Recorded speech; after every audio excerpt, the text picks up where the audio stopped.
Assalamualaikum warahmatullahi wabarakatuh. Syiralun, jumpa lagi bersama saya Subur Dhani, jurnalis harian Serambi Indonesia, dalam podcast edisi 3 April 3 April 2021. Kali ini kita berbicara sosok. Nah, di sebelah saya ini sudah hadir narasumber yang paling hebat, paling top. Nama beliau ini Rizky Fadli, SPD, SPD, salah satu lulusan dari Dayah Mudi Mesra, Dayah yang cukup dikenal di Aceh, itu di Samalanga di Samalanga. Juga menyelesaikan kuliah di sana. Di IEA, Institut Agama Islam Al-Aziziyah, di depannya lihat. Rizky Fadli ini sekitar 3 tahun yang lalu menyelesaikan mondok lah istilahnya. Mondok ya kalau bahasa kerennya. Kalau bahasa kita anak Dayah. Nah, selesai dari Dayah itu beliau mencoba merintis bisnis seafood bisnis penjualan seafood. Ada sotong, kemudian ada gurita, ada lobster, dan yang paling dikenal itu brandnya itu adalah Guritno, Gurita Lamno. Kabarnya nih beliau mengaku juga sudah melaporkan ini kepada Haki hak kekuasaan intelektual. Jadi nama Guritno itu sudah dibungkus sama Bang Fadli nih ceritanya. Nah, assalamualaikum Bang. Apa kabar? Alhamdulillah baik Bang. Sehat ya? Sehat. Ini selama pandemi ini orderan seperti apa? Bisa kita bilang Corona berkah ya. Corona berkah. Jadi kalau orang bilang Corona ini cukup membuat kita ini berdampak enggak juga berarti ya? Berdampak, tapi kan kita cari solusi. Kalau misalnya stok makin banyak di freezer, kita berarti siap antar. Gitu. Jadi kalau orang bilang Corona berdampak kepada masyarakat menengah ke bawah, kalau Bang Fadli enggak? Alhamdulillah. mungkin karena kalau corona tuh orang semuanya di rumah kali di rumah. Jadi kita terus-terusan ini pesan gurita dong gitu. Jadi setiap hari ada orderan. Ya, mungkin karena efek orangnya malas untuk keluar untuk belanja tempat kerumunan. Jadi lebih mudah, Bang, tolong antar. Kita siap antar itu. Oke, nanti kita akan bicara lebih lanjut tentang usaha dari Bung Fadli ini. Cuman kita mau tahu dulu nih, Bung Fadli kalau SMA asalnya dari mana nih? Aslinya emang Lamno. Orang Lamno asli ya, makanya namanya Guritno. Akronim Gurita Lamno. Menyelesaikan pendidikan SD, SMP, SMA di mana? Min Selanga di Lamno, habis itu TK di Selanga, Min Lamno, SMP Negeri 1 Jaya, habis itu SMA Negeri 1 Jaya. Baru Mudi Mesra. Kenapa dulu pilih Mudi Mesra? Kan di Lamno kan juga ada Dayah. Dayah apa namanya? Dayah Budi. Budi. Pas SMA kita juga mondok di Budi, tapi karena mungkin namanya dekat, bentar-bentar pulang. Jadi pengen lebih inklusif lebih menantang, lebih emang betul-betul mondok gitu. Ya. Jadi ke Mudi Mesra itu tahun berapa? Tahun 2013, berarti kita lulusan SMA 2013 itu langsung ke Mudi Mesra. Selesai berapa tahun di sana? Selesainya sih 2019. Bukan selesai, kita alhamdulillah sudah konteks Dewan Guru gitu. Gitu. Berarti di sana tuh sampai selesai, sampai jadi kelas ya. Kelas berapa kalau di Dayah? Ya kelas 7. Setelah kelas 7 itu Tautiah baru Takasus gitu. Kalau misalnya ke atas tuh nggak ada. Kalau Fadli sendiri sudah kelas 7. Tautiah kelas sekarang posisinya kelas 8 gitu. Kalau misalnya kita buat tahunnya 8 tahun. Ini berarti udah bisa buka Dayah sendiri? Belum, masih ngajar ya. Udah bisa ngajar gitu. Udah bisa ngajar. Kalau S1-nya di depan sambil berarti kita sambil mondok juga kita juga kuliah. Kan kuliah juga disesuaikan gitu. MK-nya tetap nggak tinggal. Oke. Berarti 2019 Fadli selesai di Dayah ya? 2019 pulang ke Lamno. Rutin itu belum bangun Guritno. Sebenarnya saya di posisi lagi di pesantren juga ada berbisnis juga. Gurita bukan? Enggak, lebih ke fashion. Baju muslimah, peci, kain sarung motif Aceh. Ada juga aksesoris, gelang koka, berbagai macam aksesoris. Berarti jiwa entrepreneur ya, entrepreneur sudah dapat dari Daya ya. Ya dari Daya, karena di Daya itu cuman bukan membentuk sebagai misal ustadz aja tidak, tapi semua harus diajarin karakter kita itu terbentuk di pesantren. Di pesantren. Baik itu dari disiplin, berinteraksi sosial dan sebagainya. Kenapa suka bisnis bahkan sejak di pesantren? Biasa kan di pesantren itu kalau anak Daya nih Bung Fadli kan sibuk hafal awamil, sibuk hafal nahu, sibuk baca saraf, kitab bajuri dan lain-lain. Kenapa kok lebih suka? Mungkin karena dari keluarga juga, nenek juga seorang pedagang, mungkin karena sering lihat pedagang, dan saya pun dari SMP sudah mulai megang uang bahasanya. Nah, jadi semacam ini kok misalnya kita kerja sendiri, buka usaha sendiri, kita yang jadi bosnya. Kita tidak di bawah tekanan, tidak di bawah misalnya disuruh-suruh. Tapi kita ketika berbisnis, saya adalah bosnya gitu. Saya merasa itu berarti itu motivasinya. Motivasinya. Karena apa mungkin waktu kerja bersama family sering disuruh-suruh berarti? Nggak juga sih, karena family juga mungkin di pemerintahan itu. Oh gitu. Maksudnya punya usaha dagang keluarga atau? Enggak, emang basic keluarga emang di pemerintahan semuanya. Berarti saya keluar dari zona nyaman. Dari zona nyaman. Oke. Nah, kalau cerita ini ada Guritno ini kawan-kawan bisa dilihat di IG, itu ada Guritno Guritalamno. Ya, nama IG-nya Guritno.Guritalamno. Di situ bisa lihat orderan. Kemarin saya juga baru pesan nih 3 kotak. Jadi Fadli memulai bisnis Guritno itu tahun berapa pastinya?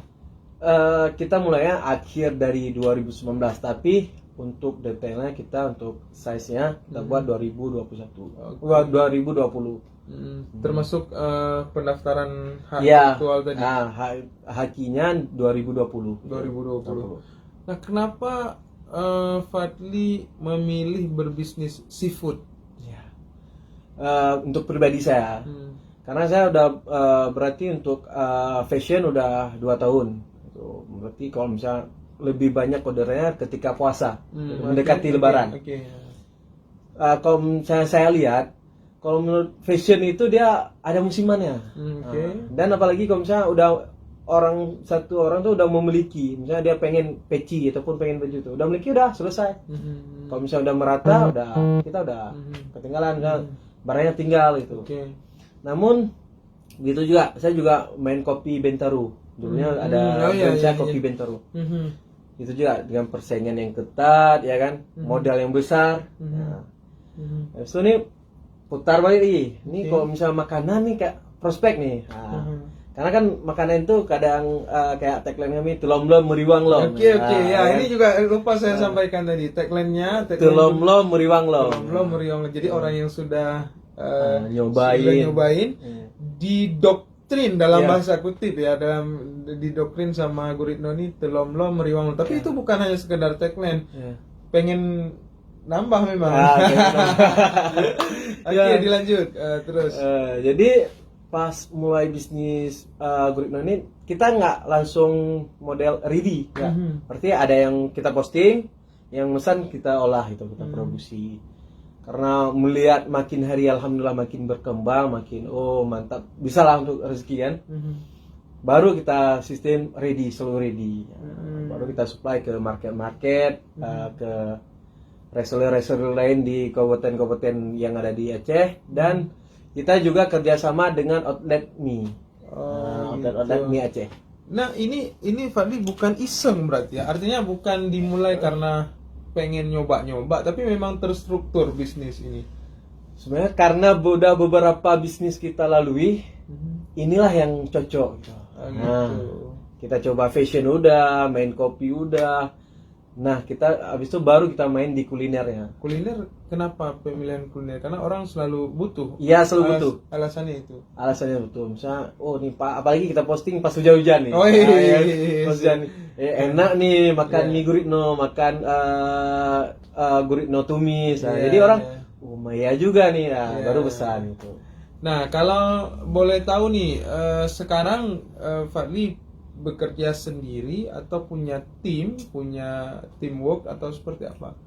Alhamdulillah untuk saat ini kita bilang tim manajemen gitulah. Nah, berarti yang bagian ngambil di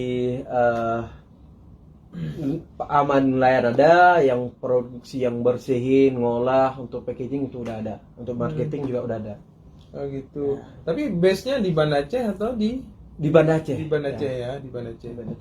Kenapa memilih nama Guritno, Guritalamno? Ya, Guritno bertolong. Dan untuk penamaannya juga udah banyak sebenarnya. Okay. Ada Gurita Gurute, Gurita Slice potongan, Gurita empuk pernah juga. Itu Guritalamno. Dan kan kita pasti ada opini nih dari orang, oh ini nggak cocok nih, oh ini susah untuk pengucapannya nih.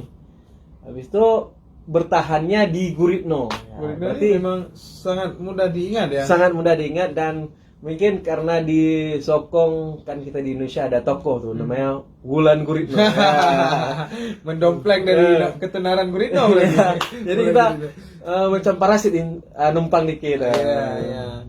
Nah, apa lagi ya? Kalau ya kan tadi Fadli kan lulusan Dayah nih. Ya.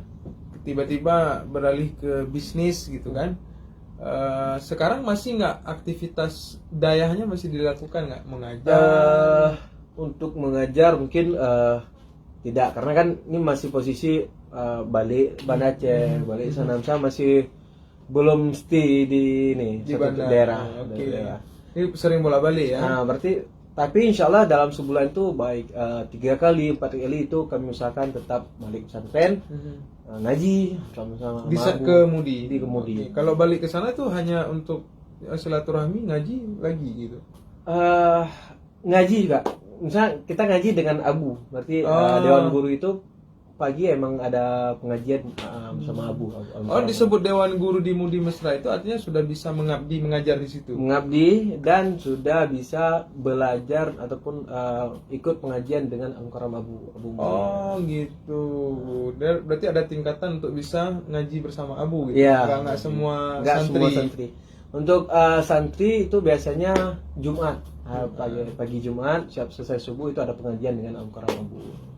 Nah, ini pertanyaan paling menarik nih, Saudara Lun.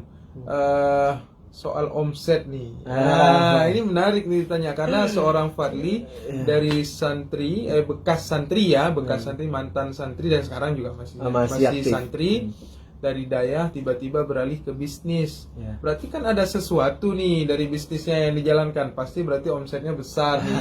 Nah, boleh tahu nggak Fadli sehari itu bisa dapat orderan berapa?